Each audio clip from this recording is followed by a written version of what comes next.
So while the world famous Tesla is still contemplating, still testing the Model 3, the Model Y for the Indian market, their Korean rival is already here. Say hello to the Kia EV6.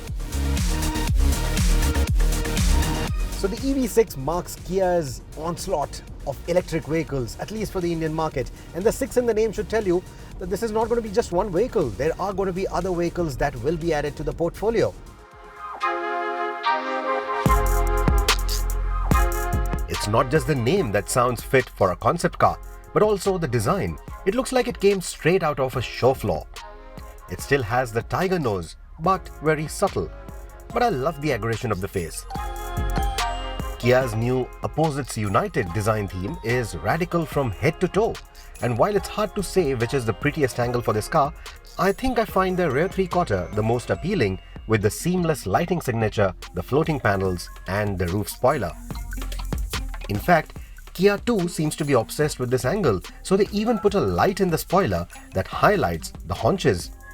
They call it the silhouette lighting, and the silhouette of the car will have you debate about the body style. Hatch, SUV, fastback? I think I would just call it crossover, much like the Jaguar I-Pace. Even the design and the layout of the boot reminds me of the I-Pace and is good for a couple of suitcases. Yeah, 520 liters of boot space may not sound like a lot for a car that looks this large, but where they have spent most of that space is right here in the cabin. They've nicely stretched out that wheelbase, and that gives you a lot of legroom. I mean, just look at the kind of legroom that I have. Who needs a luxury crossover? But between those two wheels is this big battery pack, and because batteries usually sit in the floor in EVs, they are quite high. So you sit in a bit of a knees up position, so the under thigh support is a bit compromised. Also, if you are over 6 feet tall, this headroom may not be good enough, especially because of the way the headliner curves in. Otherwise, for an average sized person like me, not a problem at all. On similar lines, you have a completely flat floor because no transmission tunnel. You also have a fairly wide center seat. So seating 3 abreast should be reasonably comfortable. The rear seats can also be reclined a bit for better comfort on long distance journeys. But speaking of recline, but this is an EV, so you are going to be spending a lot of time at charging stations, so might as well get yourself a nice comfortable snooze with these fully reclining front seats. Speaking of charging times, the EV6 supports 400 volt as well as 800 volt charging systems and has a fast charger support for up to 350 kilowatts. Such high-speed chargers aren't available in India as easily just yet. But when they are, the EV6 can go from 0 to 80% in around 18 minutes. Standard 50 kilowatt fast chargers would need about an hour more. Now here's another interesting bit. The EV6, you can treat it like a power generator or a big power bank, call it whatever you want. You see this little adapter here? This is called a vehicle to load adapter. Essentially what that gives you is a 3-pin plug. So this is like a big battery pack, the car, and this is like a 3-pin plug. So you can literally power whatever you want. Everything from a microwave to a mixer, maybe get yourself a drink while you're on your journeys, make yourself a shake if you want to. Or not just that, you can also use this 3-pin plug to charge another electric vehicle using AC charging. How cool is that? So this is not just an EV, but also a power bank on wheels. Think about it.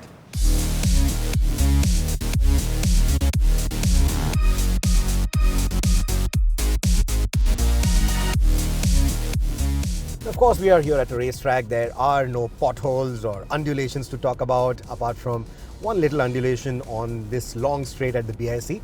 But Kia tells us that they have retuned the suspension for the Indian road conditions. Also, the ground clearance is 178 millimeters. That's almost SUV territory for a lot of people out there. A lot of crossovers that claim to be SUVs. This is right up that alley. So 178 millimeters is not bad. Of course, with those 19-inch wheels, you will have to be aware of the potholes. You'll have to be a little careful of the potholes, of the bad roads. But once you're aware of them, it should be easy to tackle all of them, to negotiate them with this car. As you'd expect, there are paddle shifters, and they of course don't change any gears in an electric vehicle. What they do is give you different levels of regenerative braking, 4 levels of it. And on the highest level, you get what Kia likes to call the I pedal. There's also a plus sign on the accelerator pedal. What it essentially tells you is, with that single pedal, you can do most of your driving. It will also come to a complete halt if required. Let me demonstrate that to you now. I'm going to go to regen level 4. It's gone to max. No vehicles around us. It's a safe environment. We are at 30 and I'm off the accelerator pedal. And there. It comes to a complete halt. 0 kmph. Not even crawling. So you can do a complete single pedal driving if you really want with that I pedal, 4th level of regen.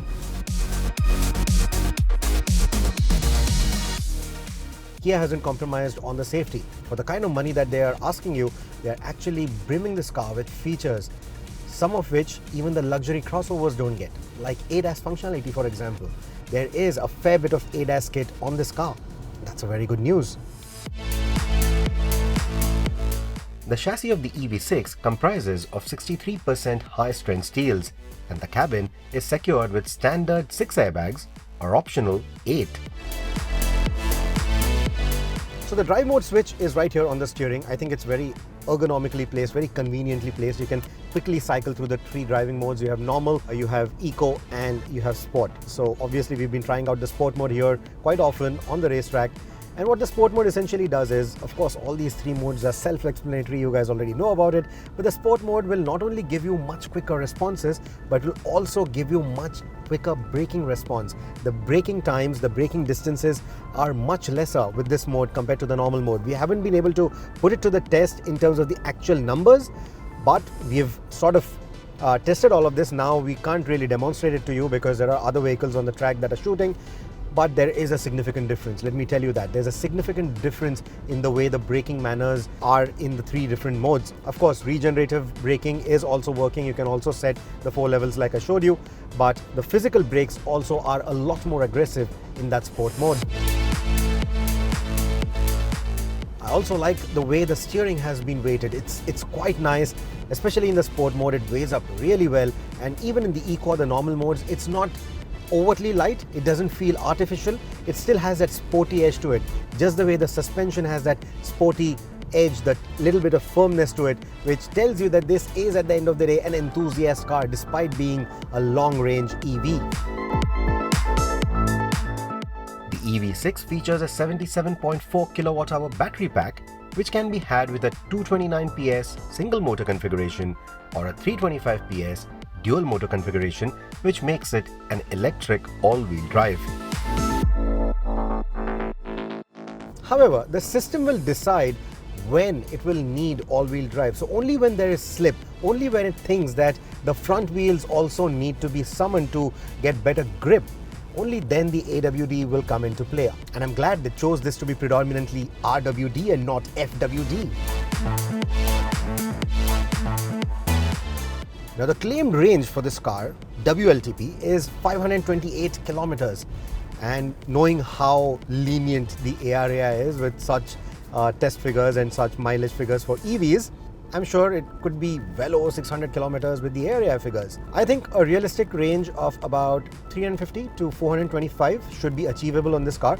That's my estimate. I'm not very sure. We haven't road tested this car, but once we do, we'll be able to confirm that. Hopefully we'll be able to do a longish road trip with this car like we did with the other EVs. They're only limiting this car to 100 units for now, and I think it's going to sell out pretty quickly. Looking at the way the vehicle looks, performs, behaves, I think those 100 units are going to be sold out like that.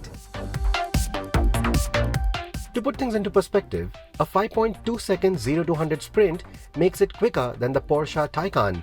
A drag coefficient of 0.28 makes it more aerodynamic than the Jaguar I-Pace. Its claimed range is better than all the Audi e-trons. And it comes at a price tag comparable to a Mercedes-Benz C-Class. It's a halo car for Kia in that sense, and a rolling demonstration of what one can expect from Kia's electric vehicles going forward. We hear that the more accessible mass-market EVs from the brand are likely to start arriving as early as 2023. Well, to to sum it up, I think let's put it this way. This is like a Jaguar I-Pace on a budget. Of course, it's not a cheap car at the asking price. It is competing with the luxury crossovers.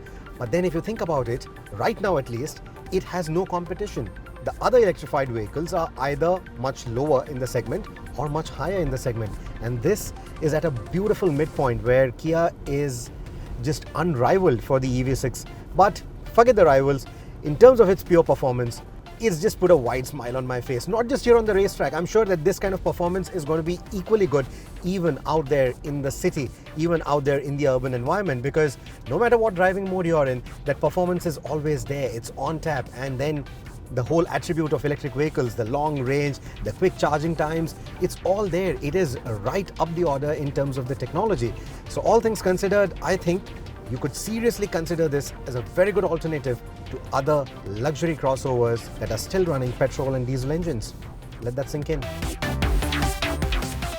In fact, as of May 2022, I'm actually going to go ahead and say that this is the electric car to buy in India at the moment. It's that good, an all-rounder.